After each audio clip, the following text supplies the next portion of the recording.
हा घटक चालू करण्याआधी आपत्ती म्हणजे काय कोण सांगेल का? आपत्ती म्हणजे काय?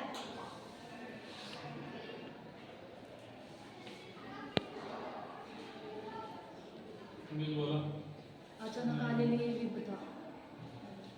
अचानक निसर्गात काही घटना अचानकपणे घडतात त्या की माणसाच्या कंट्रोलमध्ये नसतात. त्या गोष्टींना काय म्हणतो आपण? आपत्ती व्यवस्थापन. आपत्ती. आता हे आपत्ती व्यवस्थापन आज जे आपण बघणार आहोत ते आपत्ती व्यवस्थापन म्हणजे काय असतं की एखादी घटना घडण्यापूर्वी नैसर्गिक ती घटना घडण्यापूर्वी किंवा घडू नये म्हणून आपण जी काही काळजी घेणार आहोत ते त्यालाच आपत्ती व्यवस्थापन असं म्हटलं जातं. आपत्ती व्यवस्थापनाचे काही प्रकार आहेत पुढे दिले भूकंप, आग, दरड आणि महापूर. यापैकी मानवनिर्मित आणि निसर्गनिर्मित असे पण आपत्तीचे प्रकार पडू शकतात. आता वरती तुम्हाला स्लाइडवर दिसतात त्यापैकी नैसर्गिक आपत्ती कोणत्या कोणत्या आहेत? भूकंप, दरड कोसळणे, महापूर. आणि मानवनिर्मित म्हटलं तर आग. Next slide.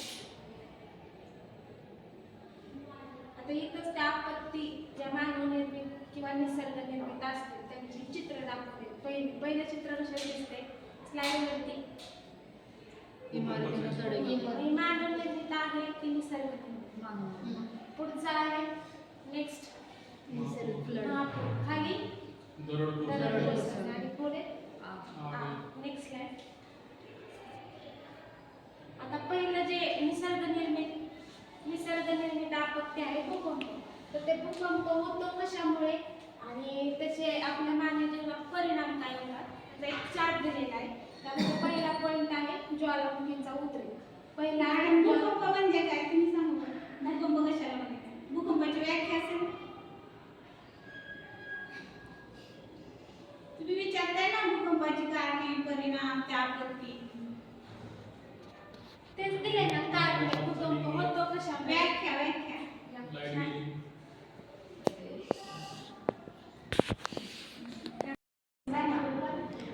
ज्वालामुखीचा उद्रेक, मोठमोठ्या धरणांचा जमिनीवर ताण पडतो तेव्हा.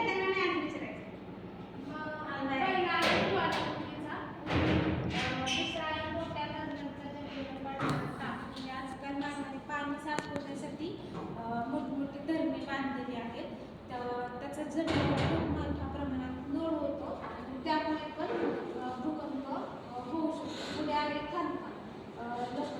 विविध धातू वगैरे शोधण्यासाठी किंवा त्यामुळे बऱ्याच मोठ्या प्रमाणात आजकाल खाणकाम चालू आहे त्यामुळे पुढे भूकंप होऊ शकतात. पुढे आहे जमिनीच्या आत घेतल्या जाणाऱ्या अणुचाचण्या.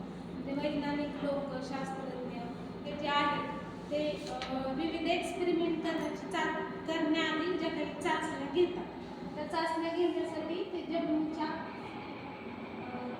आत घेतल्या जातात त्यामुळे पण भूकंप होऊ शकतो. आणि पुढे आहे भूपृष्ठातून अंतराळात पाणी जिरतं.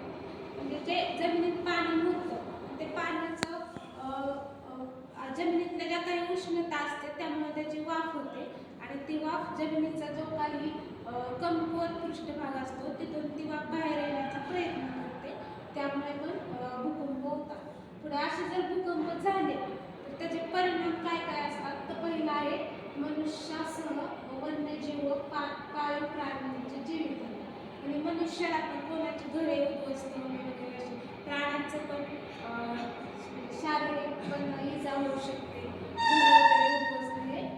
पहिला पॉईंट झाला. दुसरा आहे मोठ्या प्रमाणात वित्तहानी होते जसं की रस्ते रेल्वेचे पूल वगैरे हे सर्व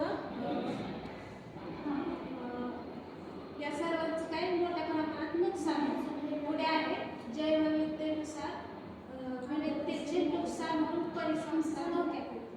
म्हणजे आपले जे अन्न साखळी आहे चालू एकमेकांवर मनुष्य डिपेंड आहे त्या अन्न साखळी पण ब्रेक होते. पुढे आहे नद्या नाले यांचे प्रवाह बदलतात. नद्या नाल्यांना ठराविक मार्ग तो मार्ग त्यांचा बदलला जातो. पुढे आहे शहरी भागात आग लागण्याचा धोका असतो. 6वा पॉईंट आहे समुद्राच्या तळाशी भूकंप झाल्यास सुनामी लाटा निर्माण होऊन किनारपट्टीच्या भागाचे खूप मोठ्या प्रमाणावर नुकसान होण्याची शक्यता असते. आणि शेवटचा पॉईंट आहे भूमिगत जलपातळी वर खाली होते. म्हणजे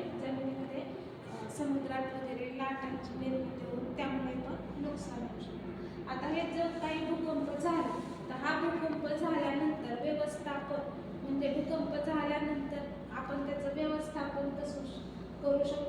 भूकंप होण्याच्या वेळेस प्रत्येकच व्यक्ती काही घरात असेल असं नाही, कोणी घरात असतं कोणी घराच्या बाहेर. जेव्हा तुम्ही घरात असाल मग तुम्हाला जाणीव झाली जमीन हादरतीये, आता भूकंप होतो, अशा वेळी इकडे तिकडे सैरावर न पडता आहे त्या जागी शांत उभं राहा किंवा तुमच्या घरामध्ये एखादा टेबल वगैरे पलंग असतो त्याखाली स्वतःला झाकून घ्या. त्यानंतर पुढे आणखी एक उपाय सांगितलेला आहे की घराच्या एखाद्या कोपऱ्यात खाली बसून दोन्ही हात गुडघ्यावर ठेवून तुमचा चेहरा झाकून ठेवा. पुढे जर तुम्ही चालत्या वाहनात असाल किंवा घराबाहेर असाल तर अशा ठिकाणी गेल्यावर काय की तुम्ही जिथे वाहन चालवत असाल तिथे जागच्या जागी शांततेत उभं राहायचं. पुढे वाहनाच्या आत थांबा किंवा मग बाहेर येण्याचे टाळा. अजून एक सांगितलं आहे की इमारती, झाडे, विजेच्या तारांवर थांबू नका. आता पुढे सांगितलेलं आहे की भूकंपाच्या वेळी हे करू नका म्हणजे लिफ्टचा वापर करू नये. पुढे जिना. दुसरा पॉईंट आहे एका जागी अवघडलेल्या स्थितीत जास्त वेळ बसू नका. शारीरिक थोडीफार हालचाल करा. त्यानंतर तिसरा पॉईंट आहे भूकंपानंतर शॉर्ट सर्किटमुळे आग लागू शकते, हे टाळण्यासाठी घरातले मेन स्विच बंद करा. अशा प्रसंगी मेणबत्त्या, काडीपेटा किंवा टॉर्च यांचा आपण वापर करू शकतो. Next slide. करू शकतो का करू नका. बॅटरी टॉर्चचा वापर करू शकतो. वापर करू नका नाहीये, टाळा नाहीये. नाही वापर करा.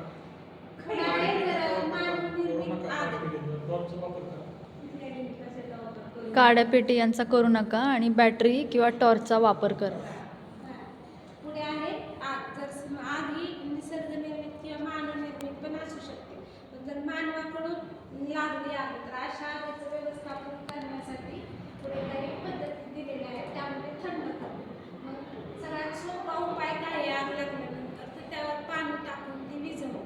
पण जर हे अशीच आग जर तेल किंवा विजेमुळे लागली असेल तर अशी आग पाणी टाकून आटोक्यात येत नाही. अशा वेळेस ती आग थंड करणे म्हणजे त्या आगीवर असं काहीतरी पाणी वगैरे घातलं. पुढे आहे ज्वलनशील पदार्थ हलवणे.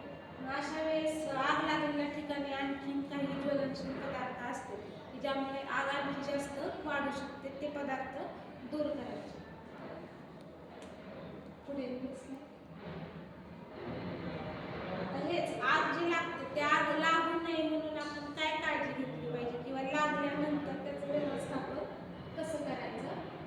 तर पहिलं आहे ज्यावेळेस आपण गॅसचे रेग्युलेटर वगैरे रात्री झोपताना किंवा गावाला वगैरे बाहेर जाताना ते व्यवस्थित बंद करायचे. त्यानंतर दुसरं आहे आग असे जोराने बोलून इतरांना सावध करा आणि मदतीसाठी बोलवा. पुढे जर आपल्या आटोक्यातील आग असेल तर विझवण्याचा प्रयत्न करायचा, नसेल तर अग्निशामक दलाला फोन करून बोलून घ्यायचं. त्यानंतर अग्निशामक टाक्या वापरायच्या कशा याची आपण माहिती घेतली पाहिजे. पुढे प्रथमोपचार. जर आग लागले आणि एखादा समजा व्यक्ती भाजलं होतं तात्पुरता प्रथमोपचार म्हणून रुग्णाला आरामदायी वाटेल अशा ठिकाणी बसवा किंवा झोपून ठेवा आणि डॉक्टरांची मदत घ्या. पुढे आहे स्वाध्याय.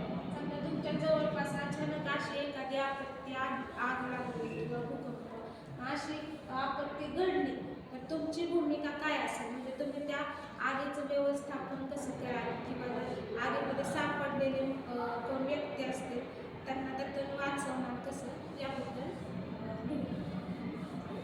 समारोप. तर अशा प्रकारे आपण आपत्ती जर एखादी घडली आपल्या आजूबाजूला त्याचं व्यवस्थापन कसं करायचं याबद्दल